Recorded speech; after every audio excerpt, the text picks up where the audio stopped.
बोलो जयकारा बोल मेरे श्री गुरु महाराज की जय। सौभाग्यशाली गुरुमुखो, बार्सिलोना स्पेन का बहुत सुंदर शहर है।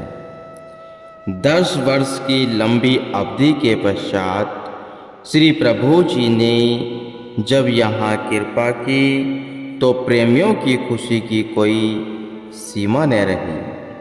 तेजोमयी मनोहारी छवि की झलक पाते ही मन से अंधकार स्वतः ही नष्ट हो गया।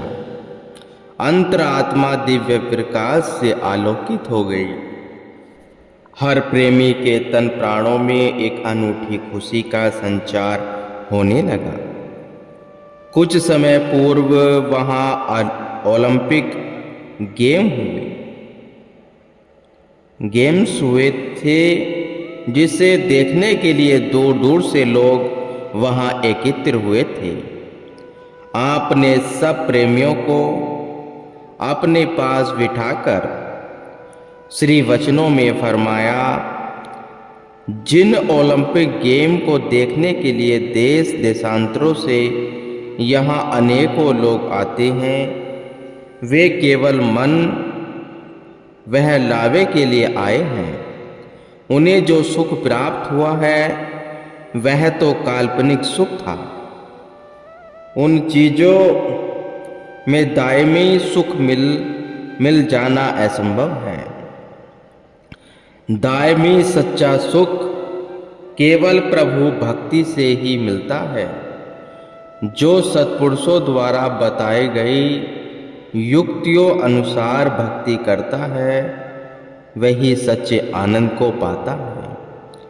सुख नाही रे हरि भक्ति बिना, जीते जन्मों हुई रत्नु अमोलक, साध संगति जपि इक विखीना। गुरुवाणी में भी कहा है, सत्पुरुष भी इस बात की चेतावनी देते हैं कि भक्ति के बिना कहीं सुख है, सुख ही नहीं है। इसकी कल्पना करना भी नादानी है। जीवन की बाजी जीतनी है तो प्रभु नाम में चित्त लगाओ। महापुरुषों द्वारा बताए गए भक्ति के साधनों को अपनाओ, तभी चित्त में स्थिरता और शांति आएगी। अन्यथा सारा जन्म व्यर्थ के धंधों में गवाकर फिर अंत में पछताने के सिवा कुछ हाथ नहीं आएगा। इसलिए समय रहते ही होशियार हो जाओ और अपना काम करके मालिक की दरगाह में सुखरूई प्राप्त कर लो। श्री वचनों में सच्चे सुख को पाने का रहस्य जानकर भक्त जन श्री चरणों में नतमस्तक हुए। कुछ प्रेमियों की अनन्य विनय पर आपने उनके घर कृपा फरमाई और उन्हें आत्मा और परमात्मा का गहन संबंध के बारे में समझाया। सतमार्ग से भूले भटके जीवों को सही रास्ते पर लगाया। बार्सिलोना के भक्तों को सत्संग का महत्व समझाकर आपने मलांगा की ओर कदम बढ़ाए। मलांगा 21 अगस्त को श्री सद्गुरु महाराज मलांगा में पधारे। भक्त जन नैन बिछाए श्री प्रभु जी की राह में खड़े थे। प्रीतम के दर्शन पाकर हृदय पुलकित हो उठे। नैनों की नैनाभिराम मिल गए, प्राणों को प्राणनाथ मिल गए और आत्मा का प्रभु परमात्मा से मधुर मिलन होने लगा। वायु तरंगे मधुर संगीत को ध्वनि उत्पन्न करती हुई प्रतीत होती थी। समूचे वातावरण में एक अनूठी खुशी छा गई। एयरपोर्ट के बड़े अफसर ने श्री दर्शन का सौभाग्य प्राप्त कर अंतर्मन में दिव्य आनंद की अनुभूति की। श्री सद्गुरु महाराज जी भक्त तोलाराम जी के घर में पधारे तो वहाँ सब प्रेमी मस्ती में खुशी के गीत गाने लगे। आपने मौज में आकर फरमाया, आज प्रेमियों के बस में होकर हम यहाँ खिंचे चले आए हैं। स्पेन का वीज़ा मिलने में बहुत मुश्किल हो रही थी, परंतु प्रेमियों की कशिश और सच्चे प्रेम ने ऐसा रंग दिखाया कि जहाँ एक भी व्यक्ति के वीज़ा लगने की उम्मीद नहीं थी, वहाँ स्पेन एम्बेसी वाले अफसर ने पूरे ग्रुप को ही वीज़ा लगा दिया। पुणे आश्रम में पहुंचकर आपने सत्संग की अविरल धारा बहा दी। सत्संग सराबोर में मंजन कर सभी प्रेमियों के मन निर्मल हो गए। संगत बढ़ जाने के कारण यह स्थान बहुत छोटा पड़ने लगा। आपने भक्तों के सम्मुख बड़ा आश्रम बनाने की मौज प्रकट की और इस हेतु स्वयं भक्तों के साथ जगह देखने गए। एक जगह पसंद कर आपने प्रेमियों से पूछा कि सबका पक्का ख्याल ही हो तो यह जगह खरीद ले जाए। सभी भक्तों ने एक स्वर में विनती की, जी स्वामी जी, आप श्री आज्ञा से हमें सबको इस सेवा का शुभ अवसर प्रदान करें। श्री सद्गुरु महाराज जी ने फरमाया कि एक डायरी लेकर आओ और अपनी अपनी श्रद्धा अनुसार सब सेवा लिखवाओ। सब प्रेमी एक से एक आगे बढ़कर सेवा लिखवाने लगे। छोटे छोटे बच्चे भी दौड़ दौड़ कर आगे आने लगे। आप उनकी सेवा की उमंग को देखकर अति प्रसन्न हुए। फिर मौज में आकर श्री वचन फरमाए, श्री दरबार की पावन सेवा सच्चे सुख का सार है। जो निष्काम भाव से सेवा करता है वह अवश्य ही भव से पार हो जाता है। वह मालिक की दरगाह में भी सम्मान पाता है। श्री आनंदपुर दरबार का यह आश्रम भव तरने का पोत है। सुबह शाम नित्य नियम से जो यहाँ पूजा पाठ करता है वह आत्मिक सुख को प्राप्त कर लेता है। उसे जीवन में खुशियों की खुशियाँ ही खुशियाँ मिलती हैं। गम का कहीं नामो निशान नहीं रहता। श्री परमहंस अद्वैत मत का झंडा आज स्पेन में लहराया। हम भी यहाँ इसका विस्तार करने हेतु पधारे हैं। फिर एक भक्त जो कि आर्किटेक्ट था, उसको भी अन्य भक्तों के संग बुलाया और नक्शा शीघ्र ही तैयार करने का आदेश दिया ताकि जल्दी ही इसका मुहूर्त हो सके। भक्तों को सेवा की निराली दात बख्शकर आपने मैट्रिक की ओर प्रस्थान किया। जीवों के खैर ख्वाह श्री आनंदपुर के शहंशाह स्पेन की राजधानी मैड्रिड के लिए प्रस्थान करने लगे तो बहुत सारे मलांगा के प्रेमी भी साथ चल दिए। सारा जहाज प्रेमियों से भर गया।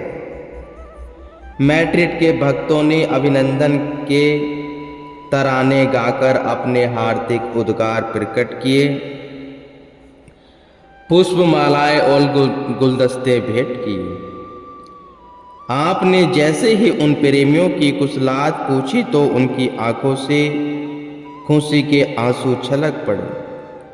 वे बार बार जयकारे लगाते हुए प्रेम मग्न हो गए।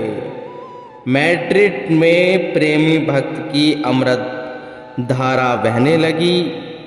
आपने श्री वचनों में मानव जन्म के महत्व को समझाते हुए फरमाया, दुनिया में इंसान किस लक्ष्य हेतु आया है, इसे क्या करना है, इसका क्या उद्देश्य है, आया जगत में क्या किया, तन पाला के पेट सहजो दिन धंधे गया, रैन गई सुकलेट।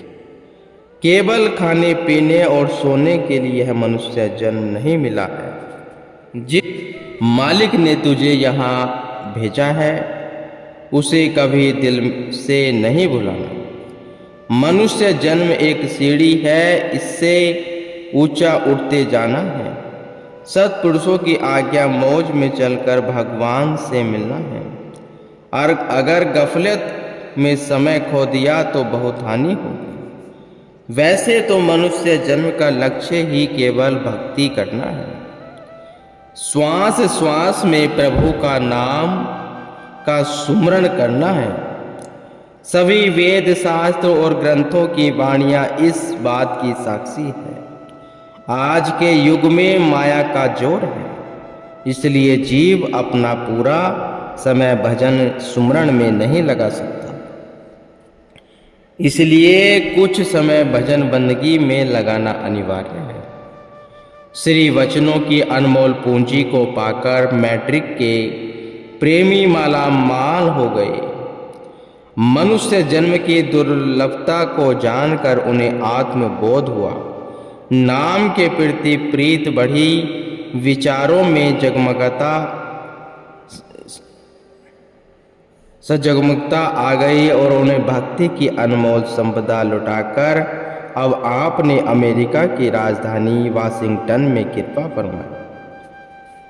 शारीरिक सुख ऐश्वर्यों में अग्रणी यूएस की इस राजधानी में सब और माया का ही पसारा है। यह तो श्री प्रभु जी की असीम अनुकंपा का ही परिणाम है, जो ऐसे शहर में प्रेमियों ने कुटिया बनाई और सत्संग में अपनी रुचि दिखाई है।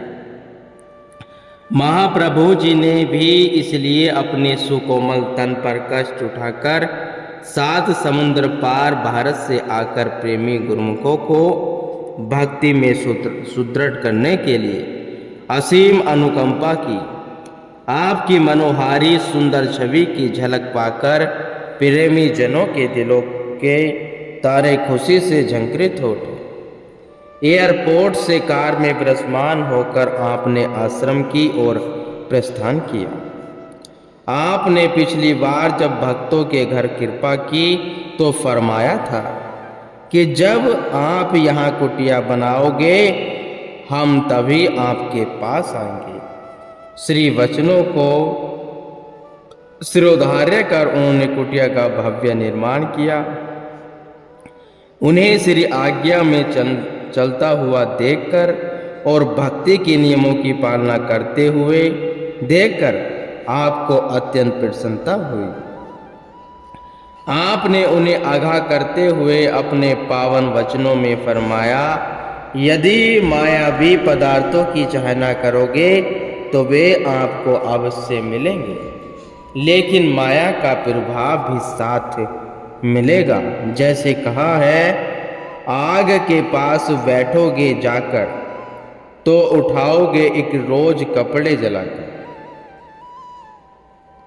ये माना कि कपड़े बचाते रहे तुम, सेक फिर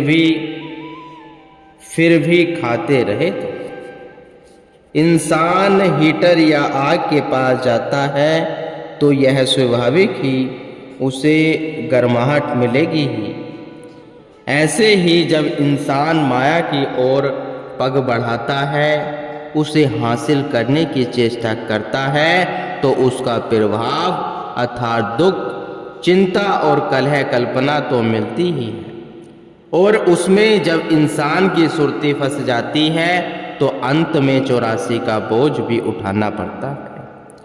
अगर इस दरबार में महाप्रभु भक्ति की चाहना करोगे, सच्चे नाम की चाहना करोगे, तो कुदरती तौर से उसका प्रभाव तुम्हारे जीवन में उतरेगा।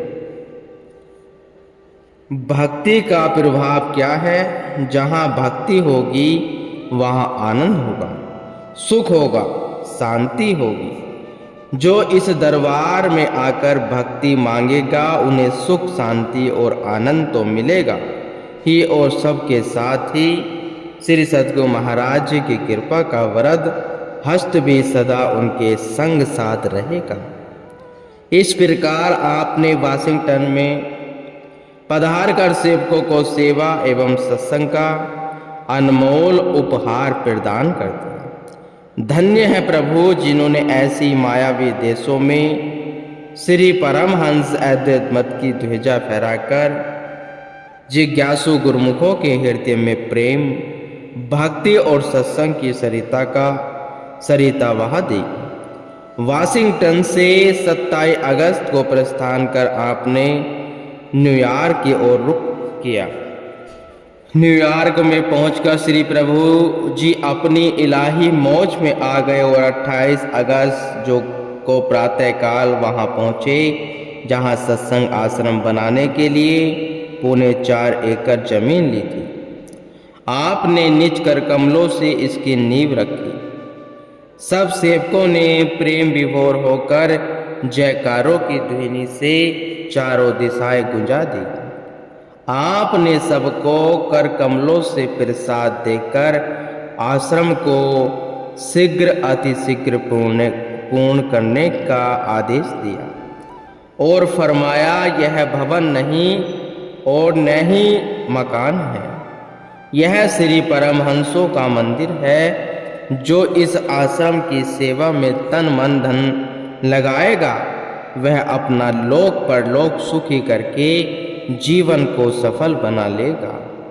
उसी दिन से सेवा कार्य आरंभ हो गया। दिन भर गुरुमुख सेवा में जुट रहते और रात्रि समय सबको श्री पावन दर्शनों का शुभ अवसर मिलता। एक दिन आपने अपने अनमोल वचनों में फरमाया, यह जीव अपने भाग्य का स्वयं निर्माता है, क्योंकि इसके जैसे ख्याल होते हैं यह वही रूप बन जाता है। जैसे यह दिन भर जो काम करता है रात को स्वप्न में भी इसे वही नजर आता है। फिर धीरे धीरे उन्हीं कर्मों में इसकी प्रवृत्ति दृढ़ होती चली आती है और जीवन में अंकित हो जाती है। अंत समय में वही नक्शा इसकी आंखों के सम्मुख दृष्टिगोचर होने लगता है। चाहिए तुझको अगर वसले सनम, दिल को खाली गैर से कर यक कलम। भर रहे हैं दिल में दुनियावी ख्याल, आवे क्यों कर इसमें नूरे जुल जलाल। कहते हैं अगर दिल में कोई दूसरे ख्याल हैं तो दर्शन नहीं हो सकते, अंदर मालिक का निवास नहीं हो सकता। यदि तुझे मालिक का दर्शन और प्रेम चाहिए तो दिल को सब तरफ से खाली कर दे। सद्गुरु की भक्ति वह सेवा मन को साफ करने वाली है। यहाँ निष्कामता का ऐसा पाठ पढ़ाया जाता है कि कुदरती तौर पर जीव का मन निर्मल हो जाता है। नफ्स के धंधों में कभी नेक कर्म नहीं बन सकते, बल्कि काम, क्रोध, लोभ, मोह वह अंधकार के आवरण चढ़ने लगते हैं। उन्हीं कर्मों के अनुसार मनुष्य को अगला जन्म मिलता है। कर्म नेक नहीं तो आवागमन के चक्कर से नहीं बचा जा सकता। यह सिलसिला चलता रहता है। भाग्यों से जब जीव को सत्पुरुषों की संगत मिल जाती है तब वह नेक कर्मों की कमाई करता है। माया के ख्यालों को छोड़कर चित्त प्रभु भक्ति वह नाम में जोड़ता है। सत्संगति से उसके ख्याल भक्ति में पुख्ता हो जाते हैं। उसका आवागमन का चक्कर मिट जाता है। किस्मत की रेखा चमक उठती है। अंत समय प्रभु का ही ध्यान आता है। सुरती को शब्द में जोड़कर वह प्रभु धाम में निवास पाता है। इसलिए जो पावन नियम महापुरुषों ने आपके लिए निर्धारित किए हैं उन नियमों पर पूरी तरह से पालन करते रहो और मालिक की प्रसन्नता के पात्र बनो।